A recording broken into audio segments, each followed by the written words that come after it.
Hello guys, good morning. This is the second time natin na gagamitin si CKN product. So, yung gagamitin natin na mode is yung red light mode in a high frequency. So, yung dot na green, yan yung high frequency niya.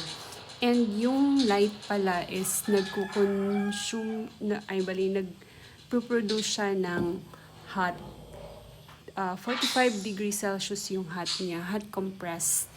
And then, yung sabi dito is, pag ginagamit mo daw yung red light is, nag-circulate daw yung blood natin.